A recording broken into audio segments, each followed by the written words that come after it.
Hello guys, I wanted to talk to you today about the app Parler, which has become very popular on Google and Apple stores, and how it's been taken down from Google and Apple's virtual stores, and has also been taken off of. It's also been refused service by Amazon Web Services. So on one end of the spectrum, you have the virtual stores who won't allow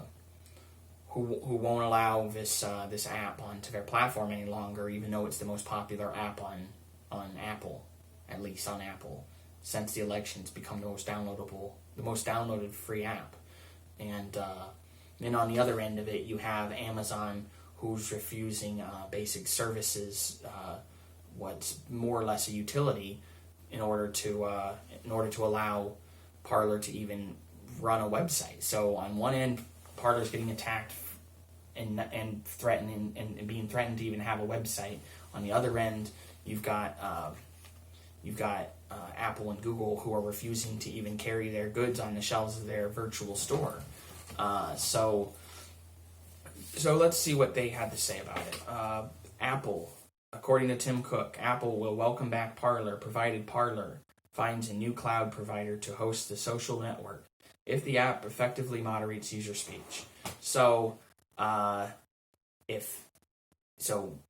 saying if Parler finds web service, despite their difficulties with that, we'll welcome them back if they moderate their user speech. They're not Apple's users. These aren't Apple's users. These are Parler's users. Apple doesn't have they don't have data and research on. I mean, whatever Parler's doing is Parler's business, and Google and Apple are the stores. So, but Apple doesn't think so. Apple thinks that Parler needs to moderate their user speech. Whatever that means exactly is it's very vague already. I mean, if you Google or Apple want to highlight specific statements that need to be removed, I don't know if that's more efficient and helpful to Parler, given the suspension, or if it's more ominous and disturbing that this tech company has come in and has kind of infiltrated Parler to the point where they know specifically what needs to be removed and what doesn't. So I'm trying to think of a solution here. Like, what's the solution? If Parler plays ball, if Parler moderates their user speech, what exact objective needs to be completed here? Because this is a social media website out of the purview of Google or Apple, and what is Apple supposed to, and what is Parler supposed to do exactly? I mean, even if Google and Apple gave a clear-cut list of demands as far as, okay, this account needs to be suspended, that account needs to be suspended, you can't share links with these keywords. You have to complete. These explicit details need to be carried out, unless you don't need our virtual stores anymore. So Google more or less said the same thing. We're aware of continued posting in the Parler app that seeks to incite ongoing violence in the U.S. We recognize that this can be reasonable debate. There can be reasonable debate about content policies and that it can be difficult for apps to immediately remove all violative content. But for us to distribute an app through Google Play, we do require that apps implement robust moderation for egregious content. So there you go. Moderation again. They like using that word. They don't like using censor or silence or control or manipulate. They like the word moderate. It's rather it's a soft term, it's a soft language there, but Google is essentially saying the same thing, that I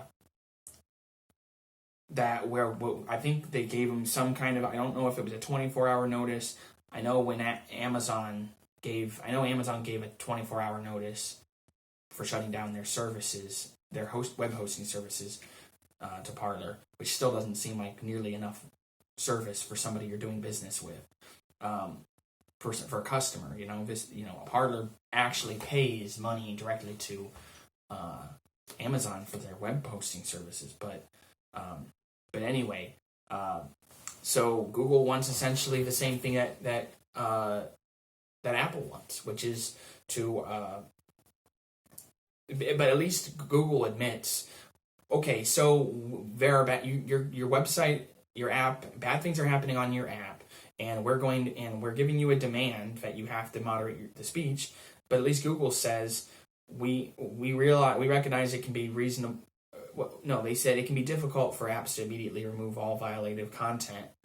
So they at least admit it's unreasonable and unrealistic to have a website, especially one that we don't actually regulate. We need you to, through your own organization and your own app. We need you to do these specific things.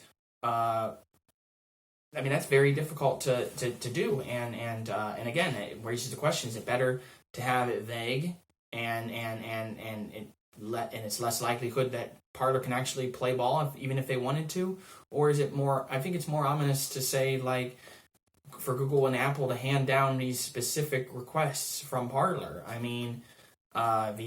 Specific statements and things like that have to be removed. So I think that we're reaching some dangerous territory here. It was already bad when you consider the controversy of back when Trump was talking about Section 230 of this Internet Protection Act, some Internet Act in the 90s that gave websites the ability to moderate and control their users' content. As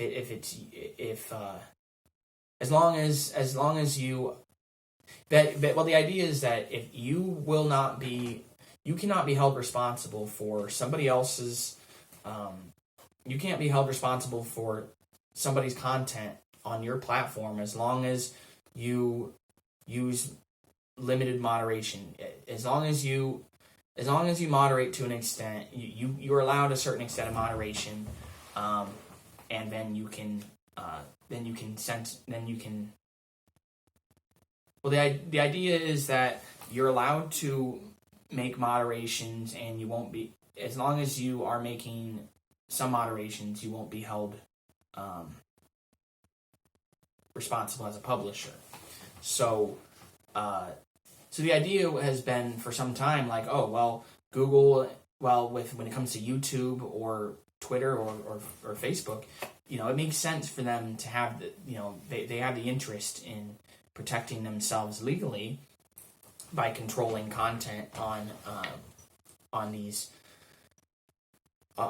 their own user generated content on their platform. But the idea of Section 230 was that you're supposed to be using censorship and moderation, and the idea, it's publisher protection. So Trump wanted to remove that publisher protection on these social media sites because of their rampant abuse of censorship. Because the idea is, you get that publisher coverage on your website, you can't get sued, as long as you only moderate to an extent. So there's wiggle room there. They act the publisher, and then they act the publisher while pushing out minor while doing minor moderation and censorship. But this is a step further. And the reason it's a step further is because we're not talking about a company censoring their own users on their own channel. We're talking about a company that distributes, we're talking about a virtual store such as Apple and Google, which distribute this content and on their stores. And then once the app is on your phone, you don't go through the store anymore, and there's no transaction with. But their idea is that you got to go a step further and actually shut down entire entire other companies essentially by cutting them off and not giving them any platform.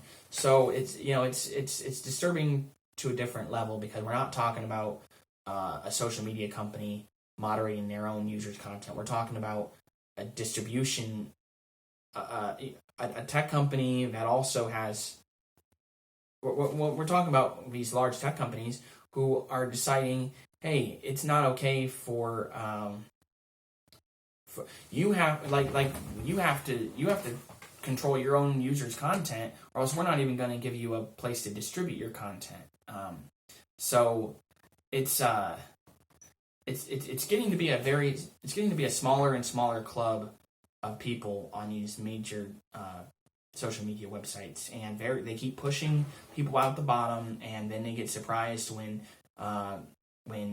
websites like Parler start to host what they would call radical ideas and radical groups, which have every right to exist, whether or not they're radical or not. So it's really unfortunate that we have tech giants that continue to take these leaps and bounds and liberties. And trust me, I mean, this is